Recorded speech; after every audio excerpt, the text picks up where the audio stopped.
इस वक्त मैं पतित पावनी मां गंगा की गोद में हूं एनडीआरएफ की टीम के साथ। और एनडीआरएफ की कई टीमें लगाई गई हैं तमाम गंगा घाटों पर। और देखिए जिस तरीके से सामने से मैं आपको दिखलाता हूं कि क्या व्यवस्था यहां पे की गई है, किस तरीके से आज लोक आस्था के महापर्व छठ का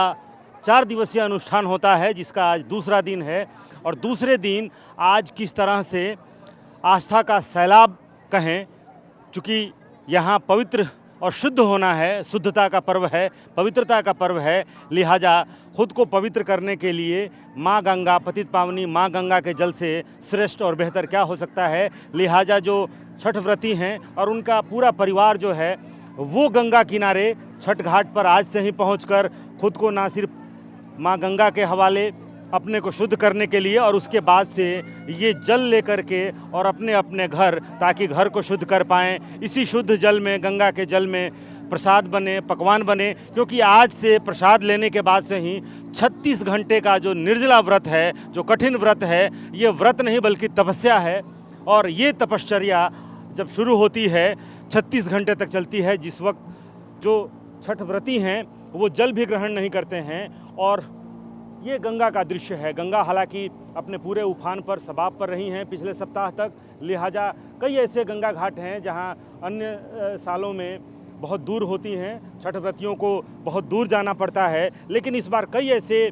जो गंगा घाट हैं जो बहुत पटना के करीब आ चुके हैं, लिहाजा नए नए गंगा घाट भी इस वक्त छठ व्रतियों की सहूलियत के लिए खुले हुए हैं। और आप दृश्य देखिए सामने एनडीआरएफ की टीम के साथ में। और एनडीआरएफ की टीम हर साल, चाहे वो बाढ़ हो या फिर इस तरह के मौके हों, बहुत खूबसूरती से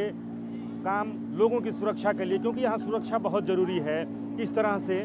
बैरिकेटिंग भी की गई है ताकि लोग बैरिकेटिंग के बाहर ना आ पाए। यहाँ पर देखिए ये लाइफ सपोर्ट सिस्टम भी यहाँ पे लगाया हुआ है ताकि अगर कुछ भी अनहोनी होती है उसमें जो एनडीआरएफ की टीम है, इनके जो डाइवर्स हैं, जो गोताखोर जिन्हें कहते हैं, वो पूरी तरह से, देखिए एक सामने एक परिवार है, छठ व्रती भी हैं, और लोग शुद्ध गंगा जलों को इन छोटे छोटे बर्तनों में ले करके और अपने घर, ताकि ना सिर्फ घर को शुद्ध कर पाएँ बल्कि इस जल में पकवान भी बनाना। और ये आस्था की डुबकी है। और आस्था की डुबकी किस तरीके से वो TV9 भारतवर्ष सामने से, यानी कि ये तस्वीर दिखलाने के लिए हम एनडीआरएफ की टीम के साथ हुए हैं, ताकि आज दूसरे दिन से ही हम अपने दर्शकों को ये दिखला सकें कि किस तरीके से पूरा बिहार नहीं बल्कि अब तो पूरे विश्व में ये जो छठ, जो लोक आस्था का पर्व था, ये अब पूरी दुनिया में इसकी स्वीकार्यता हुई है। लिहाजा ये सिर्फ लोकल नहीं बल्कि अब ये पर्व अपनी स्वीकार्यता की वजह से ग्लोबल पर्व हो चुका है। पूरी दुनिया में जहाँ जहाँ खास करके बिहार के लोग या भारतीय लोग हैं, वहाँ वहाँ ये छठ पर्व आज से ही भगवान भास्कर को अर्घ्य तो नहीं, लेकिन भारतीय परंपराओं में सूर्य को नमस्कार करने की, सूर्य को जल देने की परंपरा हर रोज़ की है, चाहे वो त्रेता युग हो या फिर द्वापर युग हो, चाहे कर्ण हो या फिर प्रभु श्री राम हो, सबने सूर्य को किस तरीके से भगवान माना। और पूरे विश्व में एकमात्र दृश्य देवता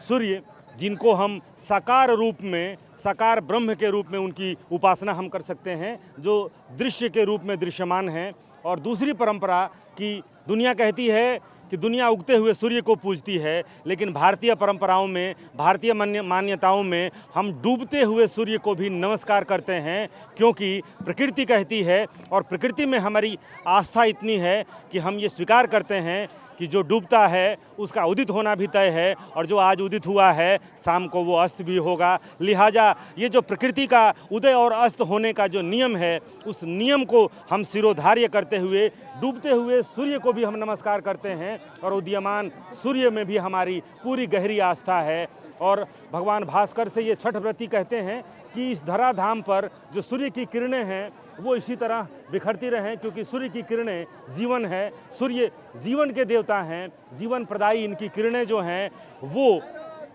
बगैर ऊंच हो, नीच हो, अमीर हो, गरीब हो, कोई जात, कोई धर्म, सबके ऊपर जिस तरह से सूर्य की किरणें बराबर रूप से नेमत के रूप में बरसती हैं, उसी तरह से पूरे वर्ष छठ मैया के आशीर्वाद से, भगवान भास्कर की ये जो अमृतदायी किरणें हैं वो धराधाम पर सबके ऊपर नेमत के रूप में इसी तरह से बरसती रहें। लेकिन बहुत महत्वपूर्ण हो जाता है सुरक्षा को लेकर। ये बताइए कितनी आपकी टीमें लगी हुई हैं और किस तरह से क्या आप लोग प्रिकॉशन लेते हैं?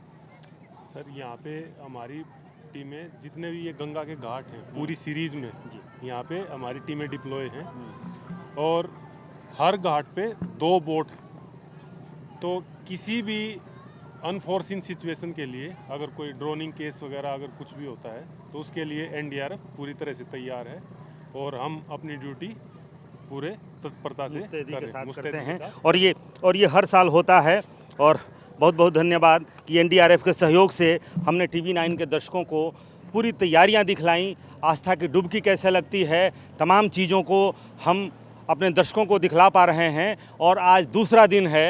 और फिर कल जब अस्ताचलगामी सूर्य को अर्घ्य दिया जाएगा तब आस्था का सैलाब गंगा के किनारे जितने घाट हैं उन पूरे घाटों पर आस्था का सैलाब उमड़ता है। जैसे ये जल सैलाब है उसी तरह से लोगों का आस्था का सैलाब यहाँ पे उमड़ता है। और उसके अगले सुबह जो उदीयमान सूर्य हैं उन उदीयमान सूर्य को अर्घ्य देने के साथ ही 4 दिवसीय इस अनुष्ठान की समाप्ति हो जाती है।